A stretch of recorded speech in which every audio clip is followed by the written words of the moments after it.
Hello friends, कला master के YouTube channel पर एक बार फिर से आप सभी का स्वागत है। अभी इसके पहले हम लोगों ने राजस्थान शैली से रिलेटेड क्वेश्चन फॉर्म में लेक्चर देखा। अब देखेंगे हमारी जो थ्योरी क्लास चल रही है, पहाड़ी चित्रकला चल रहा है, उसमें जो हम लोगों ने कल जो है पहाड़ी चित्रकला के बारे में इम्पॉर्टेंट जो पॉइंट थे उसको देखा। आज हम उन्हीं पहाड़ी चित्रकला से संबंधित जो है गुलेर शैली के बारे में पढ़ेंगे। तो आइए देखते हैं गुलेर शैली के बारे में क्या इम्पोर्टेंट है आपके एग्जाम के लिए। सबसे पहले देखेंगे कि गुलेर राज्य की स्थापना किसने और कहाँ की। गुलेर राज्य की स्थापना जो है हरिश्चंद्र ने हरिपुरा नामक जगह पर 1405 ईस्वी में की। गुलेर राज्य की स्थापना हरिश्चंद्र ने, इनका नाम जैसे है उसी जगह पर, अपने नाम के जैसे ही जगह पर इन्होंने गुलेर राज्य की स्थापना की। हरिपुरा नामक जगह पर 1405 ईस्वी में गुलेर राज्य की स्थापना करते हैं। अब देखिए गुलेर शैली के बारे में विद्वानों ने क्या क्या कहा है। आर्चर जो थे, WH आर्चर, जिनके बारे में कल हम लोग पढ़े हैं पुस्तक में, पहाड़ी चित्रकला में के ऊपर जितनी पुस्तकों में एक राइटर ये भी आए थे, WH आर्चर। इन्होंने गुलेर शैली के बारे में कहा है, गुलेर समस्त पहाड़ी शैलियों की जन्मस्थली थी। अब इसका क्या मतलब है? इसका ये मतलब है जितनी भी पहाड़ी शैलियाँ हैं, जितनी भी, जैसे कि कांगड़ा शैली हो गई, बसौली हो गई, चंबा हो गई, ये ढेर सारी शैलियाँ हैं पहाड़ी शैलियाँ, वो सभी शैलियों को जो है ये गुलेर शैली से जन्म उनका मान रहे हैं। ये कह रहे हैं आर्चर कि गुलेर जो है समस्त पहाड़ी शैलियों की जन्मस्थली थी, यानी जो और अन्य पहाड़ी शैलियाँ हैं उनका जन्मस्थल, उनका जन्म जो है गुलेर से ही हुआ है। आप समझ गए होंगे इसको। और कार्ल खंडेलवाला क्या कह रहे हैं गुलेर के बारे में? ये क्या कह रहे हैं, ये देखिए, गुलेर को कांगड़ा का पूर्व रूप या कांगड़ा कलम गुलेर कलम का ही विकसित रूप माना जा रहा है। या तो ये पॉइंट आपके एग्जाम में लिखा आ सकता है, ये देखिए, गुलेर को कांगड़ा का पूर्व रूप, ये पॉइंट आपके एग्जाम में लिखा आ सकता है, या फिर ये वाला पॉइंट, कांगड़ा कलम जो है गुलेर कलम का ही विकसित रूप था। अगर आप देखिए यही बात जो यहाँ ऊपर आर्चर कह रहे हैं वही सेम सेंस इनका भी है। अभी देखिए इसको ऐसे समझिए, अगर आप लोग, ये मान लीजिए गुलेर है, जो और अन्य पहाड़ी शैलियाँ हैं, इन छोटी छोटी सब यहाँ यहाँ यहाँ ये सब पहाड़ी शैलियाँ हैं, तो इन सभी का जन्म इस गुलेर से हुआ है, ये आर्चर कह रहे हैं। अब देखिए गुलेर को कांगड़ा का पूर्व रूप कह रहे हैं। मान लीजिए ये कांगड़ा शैली है, ये पूर्व रूप, यानी कि ये पूर्व रूप का मतलब ये है पहले ये गुलेर शैली थी। कांगड़ा शैली को जो कार्ल खंडेवाला का सेंस है, उनका ये कहना है कि ये जो गुलेर है, ये कांगड़ा जो है ये गुलेर का पूर्व रूप था। यानी ये जो कांगड़ा शैली ये पहले गुलेर शैली थी, बाद में जो है ये कांगड़ा शैली में परिवर्तित हो गई। तो वही दोनों का लगभग सेम ही सेंस है। ये सिर्फ कांगड़ा के बारे में बात कर रहे हैं, ये सभी शैलियों के बारे, सभी पहाड़ी शैलियों के बारे में बता रहे हैं कि गुलेर जो है सभी पहाड़ी शैलियों की जन्मस्थली थी। अब देखें, गुलेर की राजधानी हरिपुरा थी, जहाँ पर गुलेर राज्य की स्थापना हुई थी वही उसकी राजधानी थी हरिपुरा। और जो है गुलेर की स्थापना हरिश्चंद्र ने 1405 ईस्वी में करवाया था। अगला पॉइंट आपके सामने है, डॉक्टर VN गोस्वामी ने, ये थोड़ा सा बड़ा पॉइंट है, देखिए इनके बारे में। डॉक्टर VN गोस्वामी, आपको याद है कल के लेक्चर में मैंने इनके बारे में एक फैक्ट बताया था कि डॉक्टर VN गोस्वामी जो है पहाड़ी शैलियों पर सर्वाधिक पुस्तकें लिखी हैं, डॉक्टर VN गोस्वामी, जबकि आनंद कुमार केंटिस जी ने सर्वाधिक शोध किया है, शोध अध्ययन किया है। लेकिन ये जो डॉक्टर VN गोस्वामी हैं, इन्होंने पहाड़ी शैली पर सर्वाधिक पुस्तकें लिखी है। कल के वीडियो में आपको ये दोनों पॉइंट बताया गया है। अब देखिए यहाँ पर इनके बारे में क्या पॉइंट है। ये कह रहे हैं कि नहीं सुनिए, डॉक्टर VN गोस्वामी ने रैन भ्राताओं से श्री गुलेर नामक एक 15 भुजी देवी का चित्र प्राप्त किया। चित्र का नाम क्या है? श्री गुलेर। यहाँ पर डबल इन्वर्टेड कामा कंप्लीट नहीं है, चित्र का नाम है श्री गुलेर। और वो कैसा चित्र है? इससे जो श्री गुलेर है ये 15 भुजी देवी का चित्र है, यानी कि 15 भुजा है। श्री गुलेर एक देवी का चित्र है जिनकी 15 भुजाएं हैं। और ये जो है डॉक्टर वी स्वामी रैन भ्राताओं कोई रहे होंगे उनसे प्राप्त किया ये चित्र। डॉक्टर VN गोस्वामी ने रैन भ्राताओं से श्री गुलेर नामक एक 15 भुजी देवी का चित्र प्राप्त किया। अब ये जो श्री गुलेर नामक देवी का चित्र है, इनके सिर पर श्री गुलेर लिखा हुआ है तथा क्या और अगल बगल में लिखा हुआ है जो 19 पहाड़ी रियासत, ये पहाड़ी रियासत वही चंबा रियासत, कांगड़ा रियासत, बसौली रियासत, जम्मू रियासत, ये 19 पहाड़ी रियासतों का नाम लिखा। उसी जो चित्र इनको मिला है डॉक्टर VN गोस्वामी को रैन भ्राताओं से, उस चित्र के ऊपर सिर के पास श्री गुलेर लिखा हुआ है। उसी चित्र में अगल बगल आसपास में 19 पहाड़ी रियासतों का नाम लिखा हुआ है। इन नामों से स्पष्ट है कि गुलेर, ये पूरा शब्द पढ़ेंगे, गुलेर चित्र कलम जो है गुलेर राज्य पहाड़ी रियासतों का सिरमौर था। इन जो नाम लिखे हुए हैं 19 पहाड़ी रियासत या फिर श्री गुलेर लिखा हुआ है, मस्तक पे लिखा हुआ है, इसका मतलब सबसे ज़्यादा सम्मान श्री गुलेर को ही, गुलेर शैली को ही दिया जा रहा है, इसीलिए तो सबसे ऊपर लिखा है। उसके बाद अगर बगल में 19 पहाड़ी रियासतों के नाम लिखे हुए हैं। इन नामों से यह स्पष्ट होता है कि जो श्री गुलेर था, गुलेर राज्य या गुलेर चित्रकलम था, वो सभी अन्य पहाड़ी रियासतों का सिरमौर था। अब यही बात जो है देखिए ये लोग भी कह रहे हैं, आर्चर भी यही कह रहे हैं और ये भी सबका सेंस लगभग एक ही है कि गुलेर ही सभी चीज़ों की जन्मस्थली या जन्मदाता थी, सभी पहाड़ी रियासतों या सभी पहाड़ी शैलियों की। तीनों कलाविदों का एक ही मत है लगभग।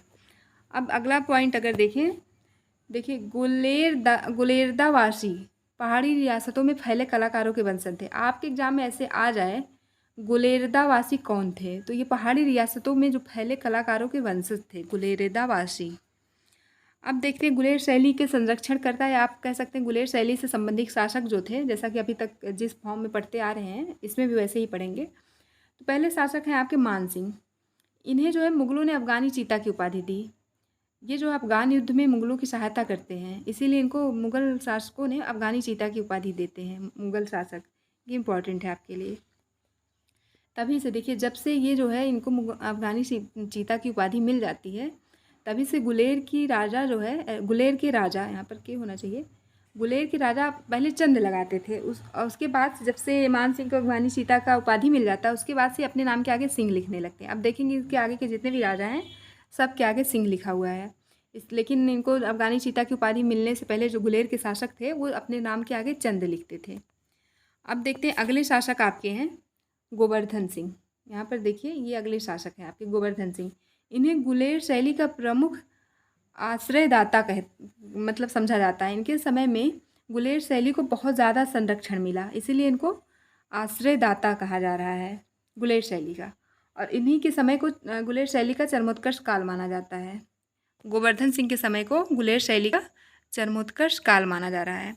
अब देखिए एक विद्वान और इनके बारे में क्या कह रहे हैं, J.S. फ्रेंच के अनुसार पहाड़ी राज्यों में घोड़ा युद्ध का नायक, जो ये गोवर्धन सिंह हैं, इनको J.S. फ्रेंच जो है पहाड़ी राज्यों में घोड़ा युद्ध का नायक कह रहे हैं, यानी कि घुड़सवारी के माध्यम से युद्ध बहुत अच्छे तरीके से करते थे, इसीलिए J.S. फ्रेंच ने इन्हें पहाड़ी राज्यों में घोड़ा युद्ध का नायक माना है या कहा है।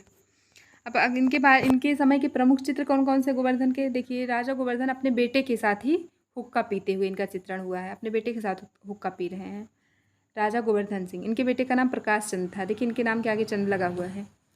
तो इनका सबसे इंपॉर्टेंट चित्र गुलेर शैली का यही है, ही हुक्का पी रहे हैं अपने बेटे के साथ। हो सकता है इतना डिटेल में चित्र नहीं आए आपसे पूछा जा सकता है कि किस शैली के शासक जो है वो हुक्का पीते थे, ऐसा चित्रण हुआ है, तो आप क्या आंसर करेंगे, गुलेर शैली के शासक। दूसरा चित्र है दरबारी गवैये का चित्र। यहाँ गवैया का मतलब है जो गाना बजाने वाले होते हैं, दरबार में जो गाते बजाते थे उनका भी चित्रण गुलेर शैली में गोवर्धन सिंह के शासनकाल में हुआ है। अगला चित्र देखें, राजभवन में नृत्य का आनंद लेते हुए गोवर्धन सिंह। राजभवन में नृत्य का आनंद ले रहे हैं गोवर्धन सिंह, ऐसा चित्रण हुआ है। और ये चित्र जो है कला भवन वाराणसी में इनका संग्रहित है। देखिए यहाँ से आपके पास एक बहुत अच्छा क्वेश्चन बन सकता है, कला भवन कहाँ है, कला भवन वाराणसी में, ये भी आपके एग्जाम में पूछा जा सकता है। कला भवन कहाँ स्थित है, वाराणसी में। और ये जो गोवर्धन सिंह का राजभवन में नृत्य का आनंद ले रहे हैं ऐसा चित्र जो है वो कला भवन वाराणसी में संग्रहित है। अब अगले शासक गुलेर शैली के आपके सामने हैं प्रकाश सिंह। प्रकाश सिंह के समय में कला उपेक्षित रही, यानी इन्होंने कला पर ध्यान नहीं दिया। और इनके समय में क्या होता है, जो चित्रकार होते हैं वो पलायन कर जाते हैं। पलायन का मतलब भाग जाते हैं कहीं और, कहीं और नहीं, कांगड़ा चले जाते हैं। इन्होंने जब कला की उपेक्षा रखी, इन्होंने कला को उतना संरक्षण या कला पर उतना ध्यान नहीं दिया, तो जो चित्रकार थे गुलेर शैली के वो कांगड़ा शैली में पलायन कर जाते हैं। पलायन करना का मतलब है चले जाते हैं या भाग जाते हैं। अब अगले शासक हैं गुलेर शैली के राजा दलीप सिंह, ये भी इम्पॉर्टेंट है। राजा दलीप सिंह के समय में रामायण से संबंधित 14 चित्रों का निर्माण हुआ। रामायण से संबंधित 14 चित्रों का निर्माण गुलेर शैली के किस शासक के शासनकाल में हुआ, ऐसा क्वेश्चन आपके सामने आ सकता है। तो राजा दलीप सिंह के समय में रामायण से संबंधित 14 चित्रों का निर्माण हुआ। अब देखिए ये बहुत इंपॉर्टेंट पुस्तक है ये इनके समय की, दिलीप, इन्हीं के नाम पर भी आधारित है। दिलीप रंजनी नामक एक पुस्तक की रचना हुई इनके समय में, जो कि इनके नाम पर आधारित भी है। ये जो है गुलेर इतिहास की जानकारी देती है। दिलीप रंजनी जो है गुलेर इतिहास की जानकारी देती है और राजा दलीप सिंह के समय में लिखी गई। अब अगले शासक आपके सामने हैं विक्रम सिंह। इनका एक ही पॉइंट इंपॉर्टेंट है, बहुत ज़्यादा इंपॉर्टेंट भी नहीं, बस आप ऐसे देख लीजिए। ये जो है हाथी पर सवार है, ऐसा चित्र जो है गुलेर शैली के किसी चित्रकार ने नहीं बनाया, मुग़ल चितेरे का बनाया हुआ है, इसलिए ये पॉइंट इंपॉर्टेंट हो गया थोड़ा सा, ज़्यादा नहीं। मुग़ल चितेरे का बनाया हुआ चित्र है, विक्रम सिंह हाथी पर सवार हैं। इंपॉर्टेंट इसलिए हो है थोड़ा सा ये, क्योंकि ये मुग़ल चितेरे ने बनाया, गुलेर शैली के चित्रकार ने नहीं बनाया है। अब विशेषताएँ देखें, गुलेर शैली की विशेषताएँ क्या हैं? गुलेर शैली की विशेषताओं में अगर विषय में देखें, किस विषय पर चित्रण हुआ है, तो व्यक्ति चित्र बनाए गए हैं, दरबारी चित्र बनाए गए हैं, धार्मिक चित्र बनाए गए हैं तथा नायिका भेद संबंधी चित्र बनाए हैं। लेकिन आपके सामने सबसे ज़्यादा इंपॉर्टेंट या प्रमुख विषय की बात की जाए गुलेर शैली की, तो नायिका भेद। देखिए, सभी पहाड़ी शैलियों में नायिका भेद पे बहुत ज़्यादा चित्रण हुआ, इसीलिए तो पहाड़ी शैली को नारी सुषमा का सौंदर्य कहा गया है। आप पहला लेक्चर कल देखेंगे, उसमें मैंने बताया है नारी सुषमा की उपाधि दी गई है पहाड़ी शैली को, इसीलिए क्योंकि पहाड़ी शैली में नायिका भेद पर अधिक चित्रण हुए हैं। नायिका भेद का मतलब है कितने टाइप की नायिकाएं हो सकती हैं। जैसे कि नाट्य शास्त्र में आपके 8 प्रकार की नायिकाओं के बारे में बताया है। जो केशवदास की रसिक प्रिया है, उसमें भी नायिकाओं के बारे में बताया गया है। अब देखिए, प्रमुख विशेषताओं में, जैसा कि मैंने आपको ऊपर बता ही दिया है, प्रमुख विशेषताओं में नायिका भेद की 3 अवस्थाओं का चित्रण हुआ है। देखिए, पहली अवस्था है नायिका भेद की कृष्ण अभिसारिका। मैंने जैसे कि आपको बताया कि नायिका भेद की 8 अवस्थाएं होती हैं। अलग अलग पुस्तकों में अलग अलग हो सकती हैं, लेकिन जैसे नाट्यशास्त्र में 8 ही दी गई हैं, तो आप वही मानेंगे। तो इसमें जो है गुलेर शैली में नायिका भेद की 3 अवस्थाओं के ही चित्रण हुए हैं। पहली अवस्था क्या है? कृष्ण अभिसारिका। दूसरी है उत्का। तीसरी है प्रोसित पतिका। ठीक। अब देखते हैं गुलेर शैली में ये जो कृष्ण अभिसारिका है, इसको आप लोग थंबनेल देखिएगा, वहाँ पर आज कृष्ण अभिसारिका से संबंधित जो चित्रण किया गया था नायिका का गुलेर शैली में, आपको थंबनेल में उसका चित्र मिल जाएगा। आप लोग वहाँ से देखिएगा और समझिएगा कृष्ण अभिसारिका का क्या मतलब है।